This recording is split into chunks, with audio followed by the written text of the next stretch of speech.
So the questions you can ask yourself are, am I still emotionally invested in this relationship? Do I really want to come out the other side, and am I willing to do the work on that? Do I trust that change is possible even if it hasn't happened yet, or even if I've had a taste of it but it hasn't been sustainable?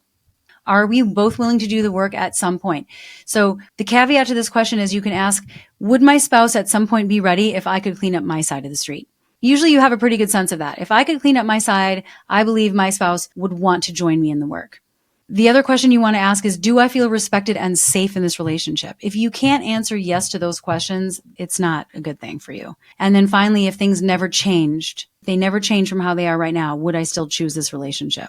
And if you feel like, well, maybe I would, but I'm settling and I'm crossing my own lines, or if you get caught into that tempting loop in your mind where you're like, well, no, but if it only changed a little bit, it would only just change a little bit, then that's not really the purpose of the question, because that's what keeps people staying way too long, is the potential, the hope of change, when really you have to look at, if I'm betraying myself now, but I'm just staying for hope that it could be different, and it's been this way for a really long time, and I've been communicating about it for a really long time, to me, that gives you clarity that it's just not healthy to stay in. I'm here to support marriages. I'm all for trying to get people to work things through and staying together and not breaking up prematurely, but in the end, there sometimes are reasons where people can't stay together, and that's okay. So bottom line is that a marriage is worth saving when you feel respected, when you feel like there's safety, when you feel like there's a sliver of a willingness to grow, and one or both of you is willing to do the work. And it's not just about how things are, it's about how could things be different with the right support,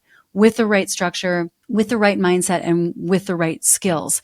So the first decision is the marriage worth fighting for? And if the answer is yes, but you're like, but I don't know how, and you want help with that, I welcome you to book a call. It's a free call, and it would be with somebody on my team, and we can just do a deep dive around where are you stuck, what is the prognosis, and where would be the areas that we would want to target right away and get really specific with your dynamics.